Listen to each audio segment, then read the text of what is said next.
Assalomu alaykum. Men Davir Salohiddin Dilmurodovich Samarqand viloyati Kattaqo'rg'on tumani Yov mahallasidan Oliy sud raisi Roba Mahmudovaga murojaat yo'llamoqchiman. Mening murojaatim shundan iboratki, men tumanimizdagi chiqindi bilan shug'ullanuvchi Anvarjon Biznes Invest korxonasini shartnomasida norozichilik joyim bor. Sababi bu korxona fuqarolarga aytmasdan, bildirmasdan mahalla raisi bilan xufiyona shartnoma tuzgan.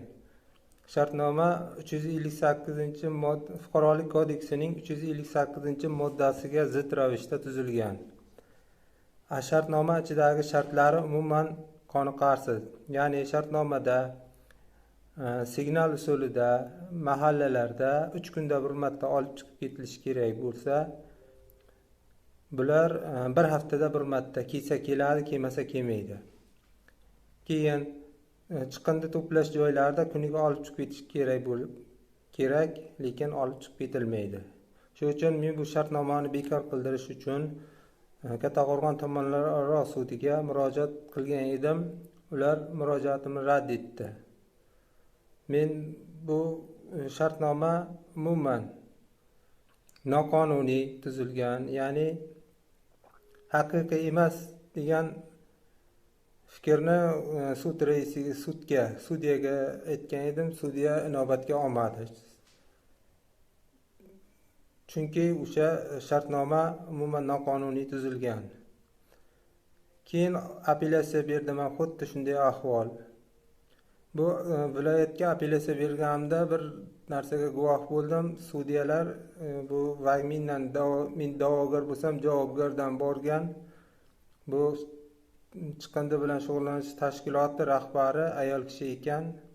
U prezident tomonidanmi bilmadim, yilning eng yaxshi tadbirkor unvoni olgan ekan. Opa yaxshi, opa zo'r deb juda bir og'zidan bol tomib sudya gapirdi. O'shanda ko'nglim sezgan edi. Bu sudda yutqizishim aniq edi.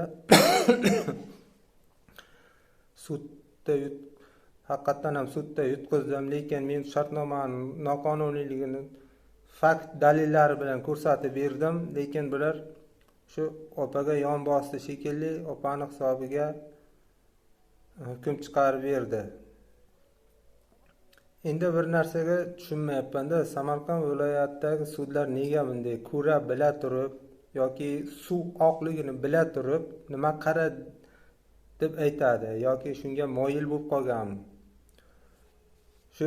Shundayligini ilgari ham men mana shu Samarqand viloyatida sudlarga ishonmaganligim uchun shu viloyat sudi raisiga meni sudimni Navoiy viloyatiga ko'chirib berishini iltimos qilgan edim. Iltimosimni rad qildi. Chunki dedi, sizni arizangizni dedi o'tkazib bera olmaysiz. Sudlarga ishonch qolmagan. Haqiqatan ham ishonch yo'q. Samarqand viloyatidagi sudlar xuddi sotilgandek.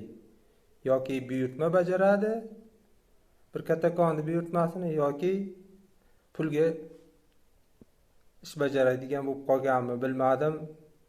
Ko'ra bila turib noqonuniy hujjatni, lekin u raqib tomonga hukm chiqaryapti. Keyin Oliy sudga ariza berdim. Oliy sudda Mullajonov ismli sudya menga javob xat yozibdi. Meni da'vo arizam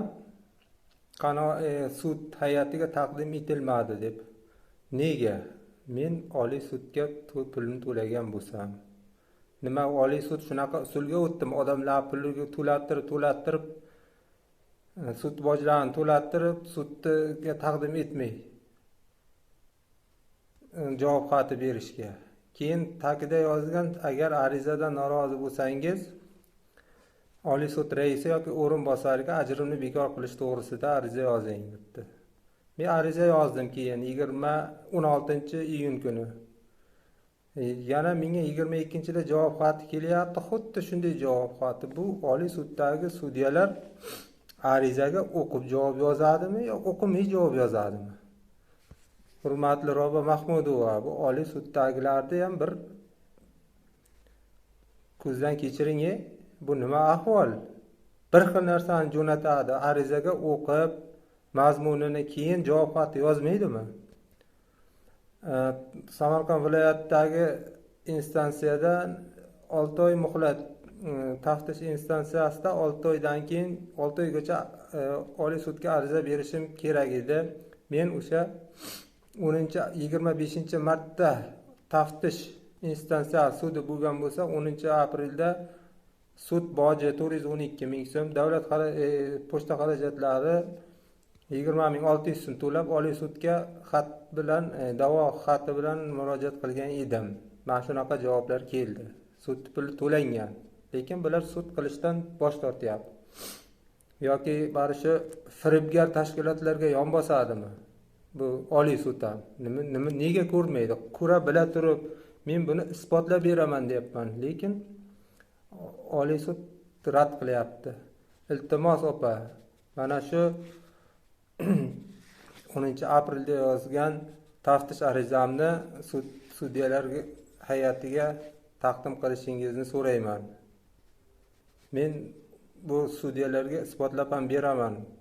Mana shu chiqindi bilan shug'ullanib tashqari firibgarlik yo'li bilan shartnoma tuzib, odamlarni qon qaqshatyapti. Kerak bo'lsa majburiy ijroga jo'natib, lekin shartnomasini ko'rsangiz umuman qonun talablariga javob bermaydi.